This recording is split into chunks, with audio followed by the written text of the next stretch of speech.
We all carry inside us the people who came before us, but what do we really know about them? Where were they born? What were their occupations? What would their lives have been like? Using tools such as Ancestry.com, FreeBND, which is newspaper archives, church records, and oldmapsonline.org, a picture started to emerge of the type of people you are descended from. Your past is diverse, but still with a common theme: a strong work ethic and a drive to support their family. These are the ancestors that are going to help tell you the story of your past.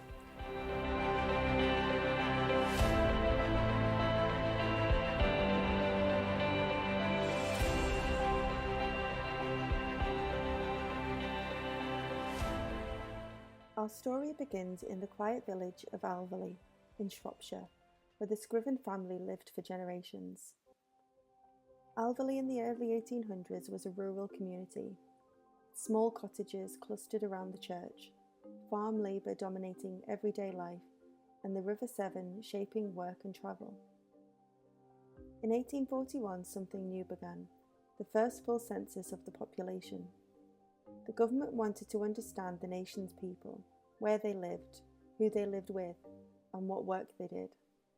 This was the first time ordinary working families like the Scrivens stepped into recorded history. Before the first census, most of what we know comes from church records, baptisms, marriages, and burials noted by the local vicar. They confirmed the Scrivens were already established in Alveley by the early 1700s, but the information is brief. A name, a date, and perhaps a parent and an occupation, but not much more. By 1841, we meet John Scriven, aged 75, an agricultural labourer. His wife, Sarah Scriven, aged 60, both living at Dye Lane in Alveley. Agricultural labourers were the backbone of the countryside.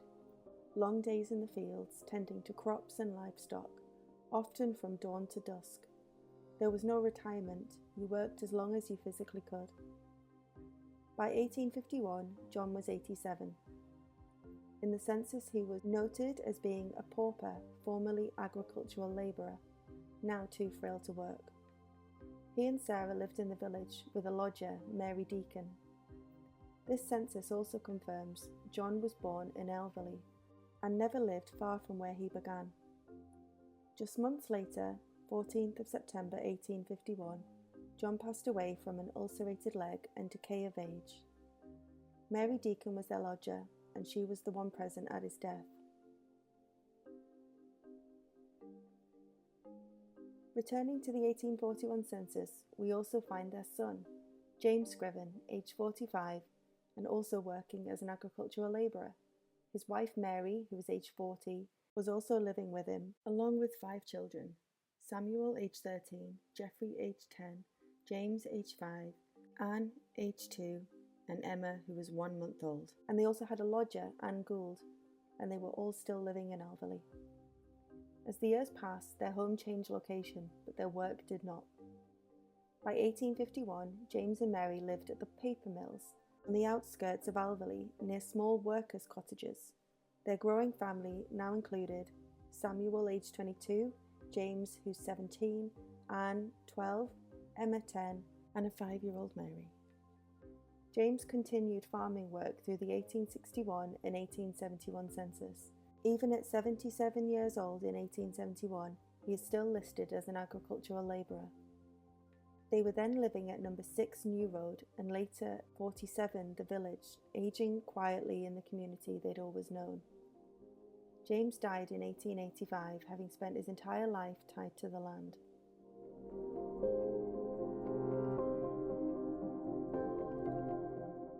In 1861, we turn to James and Mary's son, Geoffrey Scriven, aged 34, head of household, agricultural labour, and living in Alveley with his wife Rosanna and children. Geoffrey even appeared in the local newspaper, giving evidence after witnessing a neighbour firing a gun across a public road. And there was also the story of the neighbourhood dispute, a bitter quarrel between family. Emma Scriven accused her brother-in-law Geoffrey of coming to her door and calling her a bitchy madam, I'll knock your brains out, and striking at her window. Geoffrey replied that Emma had abused his wife, and when the police arrived, both women were shouting. The constable heard Emma cry, "You come here and I'll rip your damned old liver out." The magistrates lamented such ill blood among relatives and dismissed the case, blaming both sides. A reminder that village life was never dull. But tragedy soon struck. In 1869, Geoffrey died at just 40 years old. His death certificate lists jaundice and typhoid fever for 10 days, and mania for 4 days, likely delirium from severe infection. His passing left Rosanna a widow with young children to raise.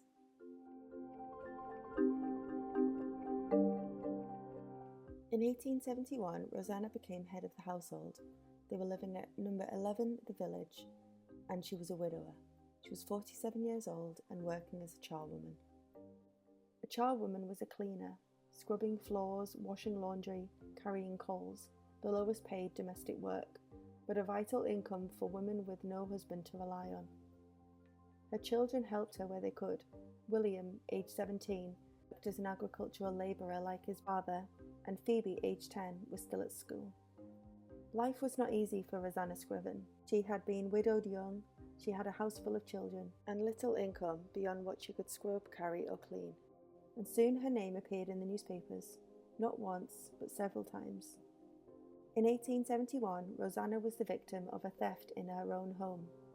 On the day of the theft, Rosanna had been out the house from 8 a.m. until 6 p.m. working, and had actually left the house under the supervision of her 7-year-old daughter Phoebe. Now on the afternoon around 3 p.m, Phoebe had gone out to play with friends. This is the time when her neighbour took the opportunity to enter the house and steal the box and other items. The police searched the neighbour's woman's house and eventually found the box hidden in the privy. The thief was sentenced to 6 weeks in prison. Rosanna's mother-in-law, Mary Scriven, also appeared in the local newspaper as an old woman. She was residing in Alveley and charged by Louisa Rowley with assaulting her on the 11th of June by throwing a bucket of water over her. 2 witnesses were called in to support the charge, and the defendant was fined 1 shilling and 2 pence. She was allowed a fortnight to pay. Just a few years later, and scandal struck again, this time within her own family. A travelling hawker spent the night in the village inn. By morning, slippers and small goods were missing from his cart. Suspicion fell upon Rosanna's daughter Phoebe and her daughter-in-law Dinah. Rosanna herself handed over a pair of slippers that Phoebe had brought home, unable to say where they had come from. When the police arrived at Phoebe Scriven's house in Alveley, they found her in the kitchen and told her she was wanted for stealing slippers and sewing goods. Phoebe looked up and said, "I didn't have them. Is there anyone else gone besides me?" Then she added, "Dinah had them. She took the slippers and gave them to her mother." Calmly accepting her fate, Phoebe went with the officer to answer to the charge. Both young women pleaded guilty and fined £3 each, a heavy penalty for a working family. By the 1881 census, Rosanna was listed as the head of the household, a widower, 58 years old, and living by her own means. Her children working, grandchildren growing around her, and even young boarders taken in for extra income. Through every hardship, Rosanna held her family together. By 1911, at 79 years old, she recorded that she had given birth to 5 children, but only 3 had survived. And even then, she was still raising a child, a little granddaughter named Delcy Slater, just 4 years old. On the 22nd of December 1916, Rosanna passed away, aged 83. Bronchitis took her after a long life of work, strength, and a fierce devotion to her family. She was laid to rest in the local church, St. Mary's, just steps away from the homes that she'd lived in for her entire life.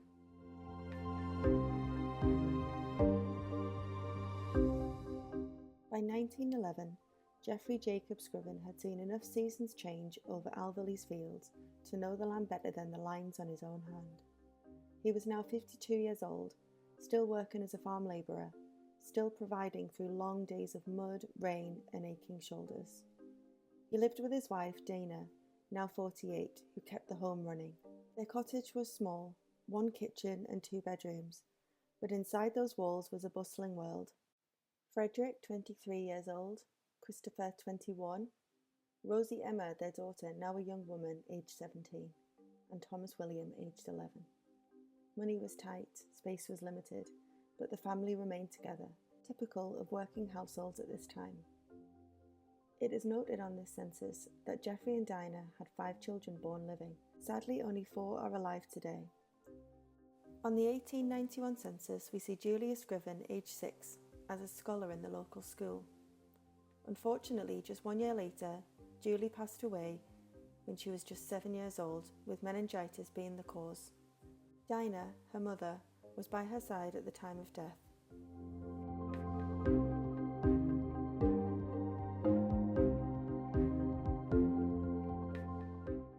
In the 1921 census, Geoffrey is 63 years old and still working as a farm labourer, now working at Greenhouse Farm in Alveley, employed by Mr. Williamson. Those living with him still depending on his wages. His wife Dinah, Rose Emma Scriven, aged 27, Thomas William Scriven, aged 21, and William Stanley Scriven, aged 1 and 1 month. This was Rose Emma's first child, and Geoffrey and Dinah's first grandchild. William Stanley Scriven was born in 1920. The same year, a painful paternity case reached the local court. Their daughter, Rose Emma, had named her cousin Geoffrey Scriven, but the case was dismissed for the lack of evidence. By the 1921 census, Rosa, as we've just seen, was living back with her father and little William, while her cousin Geoffrey, a widower, was living with his brother and daughter nearby.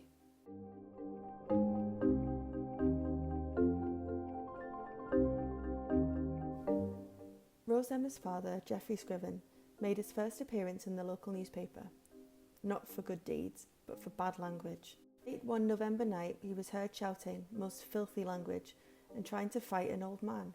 He skipped court, was fined 10 shillings, and no doubt earned quite the reputation in the village. The following year, Geoffrey was back in the newspaper, this time not for fighting, but for forgetting. He was fined 5 shillings for not sending his son to school. A few years later, Geoffrey was back before the magistrates. This time he had been caught trespassing with friends and hunting rabbits on someone else's land. They had nets, a ferret and 10 rabbits to show for it. Geoffrey was fined 40 shillings, proof that in Alveley old habits died hard, and so did Geoffrey's luck. Yet again Geoffrey made the papers, this time after a street brawl that broke out following a football match. Witnesses said Geoffrey and his brother ended up wrestling with a woman named Sarah Ann Garbett, right there in the road. He accused Geoffrey of grabbing her by the neck. He said she kicked him first. The magistrates weren't sure who started it, only that both sides gave as good as they got.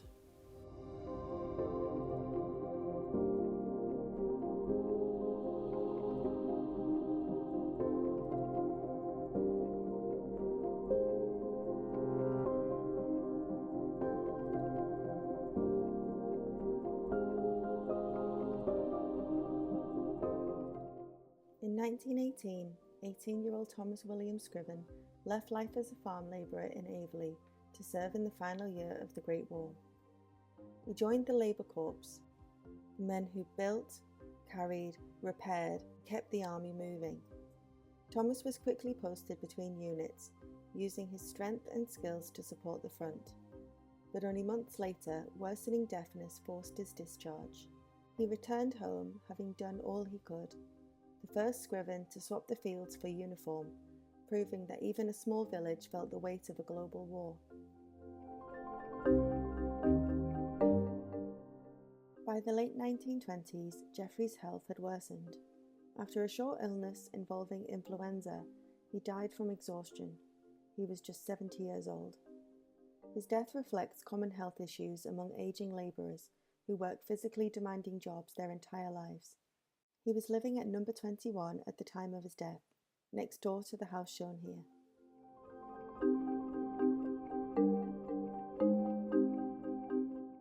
In 1932, 4 years after Geoffrey, Dinah passes away, aged 69 years old. The cause recorded is acute nephritis, liver disease, and acute arthritis deformis. She died in Alveley, in the same familiar cottages where she had raised generations. A small newspaper article recorded her name this time. Women like her were often mourned quietly, but that does not make their stories small.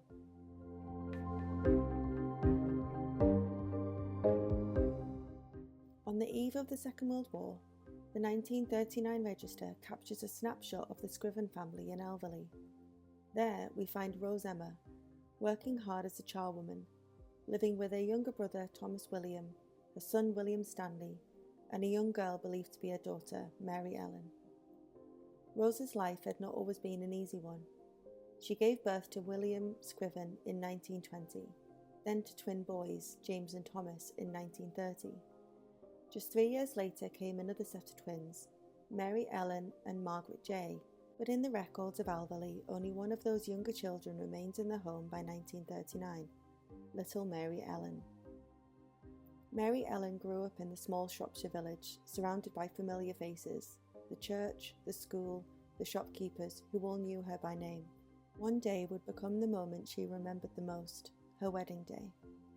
On the 1st of August 1953, the bells of St Mary's Church rang out for 19-year-old Mary Ellen as she married 22-year-old joiner Joseph Sadler of the Royal Air Force.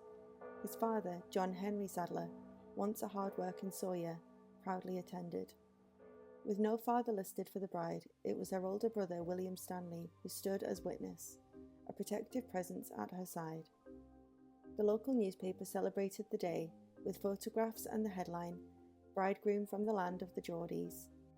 It named Mary Ellen as the only daughter of Mrs. R. E. Scriven of Alveley, and her matron of honour as Mrs. M. Phillips, her cousin, they wrote. The records tell a different story.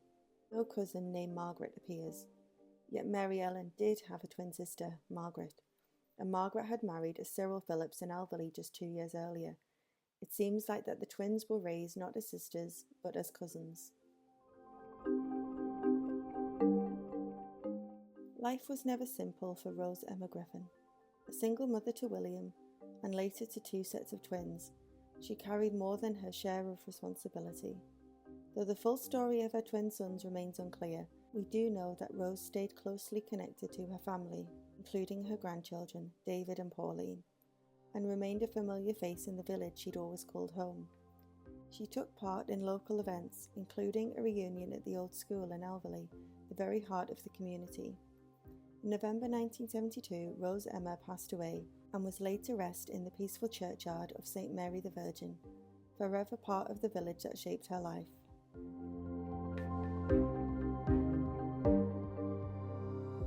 We followed the Scriven line through generations of life in Alveley, from farm labourers and charwomen to shopkeepers and mothers who held their families together through every change in fortune. In 1953, that story met another, when Mary Ellen Scriven married Joseph Sadler. But how did Joseph arrive here, to a small Shropshire village, far from the coalfields of Northumberland, and the streets of Blythe that his family called home? To understand that, we need to go back, to the Sadlers of Yorkshire, and to a trade that began not in a mine or a field, but in a shoemaker's workshop. Crakehall in the 1800s was a small agricultural village in the parish of Bedale, North Yorkshire. Life revolved around farming.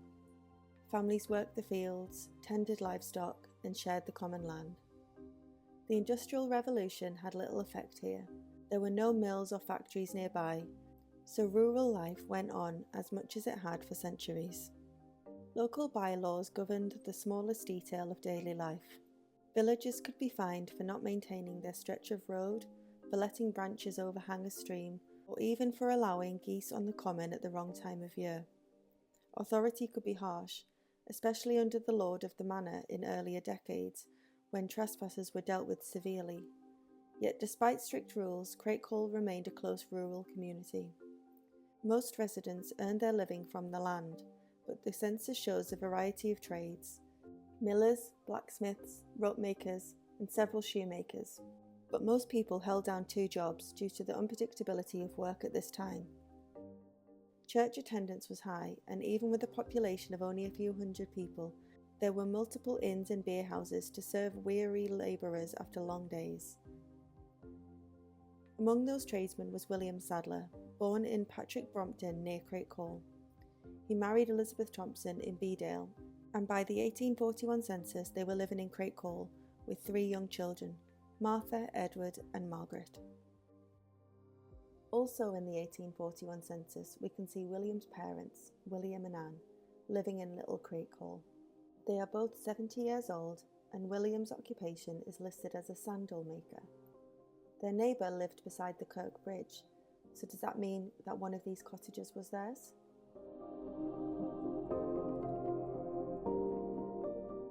Just a couple of months after the census was taken, William Sadler Sr. passed away aged 79. And just a few years later, Anne Sadler appears in the local newspaper, having passed away aged 84. The article mentions that her late husband was a maltster and her son the spirit merchant for the town, highlighting again that most people held down two jobs. A few years later, William and Elizabeth added to their family. Joseph Henry Sadler was born on the 8th of February to William and Elizabeth. This time, William was noted as being a cordwainer. A cordwainer's work required skill and patience.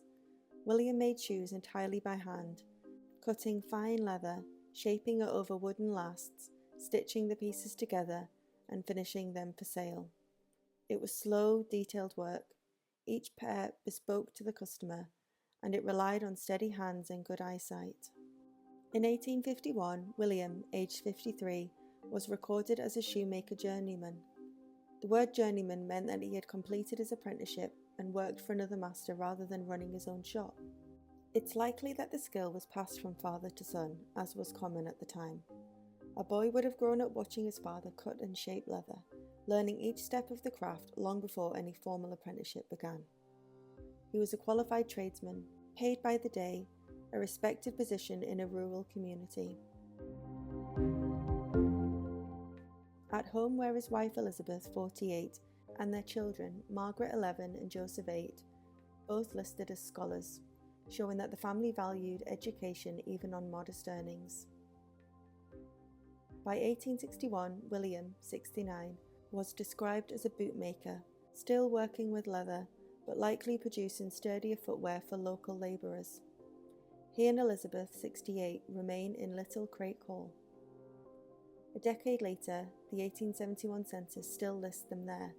William, 81, Elizabeth, 80, both elderly but independent. Elizabeth died in 1886, aged 84, from decay of nature. Her daughter Martha was present at the death. Only a few months later, William also passed away, aged 88, of the same cause, with Martha again at his side. They had lived their entire married life within the sound of the church bells at Crakehall.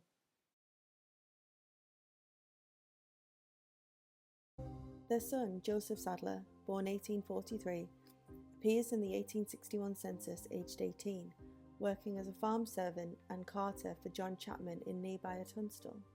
A carter was responsible for driving horse-drawn wagons loaded with hay, grain, coal, or produce, a physically demanding job requiring strength and care with animals. In 1870, he married Jane Todd in Newcastle upon Tyne, and by the 1871 census they were living together at number 34, just off Melbourne Street. Joseph was now a cartman, transporting goods through the busy industrial city. Their lodger, Thomas Todd, was likely a relative of Jane's. 10 years later, the 1881 census places the family at Adelaide Cottages in the All Saints district of Newcastle. Joseph, 58, continued as a cartman. Jane, 60, managed the household. With them were their son Joseph H., 19, daughter Lillian, 13, and boarder William Headley. Taking in boarders provided a small but important extra income. A cartman's work meant long hours outdoors in all weather, navigating narrow streets with heavy horse-drawn loads. It was a hard labour, but dependable, a valued part of the city's transport network. By 1911, Joseph and Jane were living at 74 Helmsley Road, still in Newcastle. Joseph, now 68, was employed as a horseman for the railway. Before motor lorries took over Newcastle streets, the railway horseman was the muscle behind the North Eastern Railway. At dawn, he'd harness powerful dray horses, hauling wagons of coal, timber, and goods to and from the station.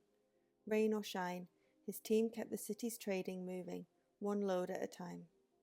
In 1914, Joseph Henry Sadler died aged 71. His death certificate described him as a railway labourer. The cause was heart failure following bronchitis, ailments common among men who had worked outside all their lives in industrial smoke and northern weather. Their son, also Joseph Henry Sadler, carried the family forward. In the 1911 census, he was living at 49 Delable Terrace, Blythe, with his wife Anne. He worked as a mechanical fitters labourer at Cowpen Colliery, one of the largest coal mines in Northumberland. Cowpen Colliery employed thousands of men, underground and on the surface. A mechanical fitters labourer assisted the engineers who maintained the mine's heavy machinery, pumps, hunting engines and conveyor gear. The work was loud, dirty and dangerous, but essential to keep production running. By the 1921 census, Joseph and Anne were still at 49 Delable Terrace. Joseph, 40, had become a circular sawyer for the Cowpen Coal Company. Circular sawyers operated large powered saws to cut timber for mine supports, wagons and pit props. Precision was vital. Each beam had to be the correct size and strength for underground use. Tragedy struck in October 1925. Anne Sadler died at home at 49 Delable Terrace, aged just 50 years old. Her death certificate recorded bronchitis, pneumonia and heart failure. Her husband, Joseph, was present at her death. Joseph remarried several years later to Sarah Brown, and they made their home at 68 High Street in Blythe. The couple had 2 children together. Joseph Sadler, born in 1930, and Elsie, born in 1933. They later moved to 71 High Street, where tragedy returned. In 1934, baby Elsie Sadler died just aged 11 months from acute lobar pneumonia and scarlet fever. Her father, Joseph Henry, was in attendance at her death.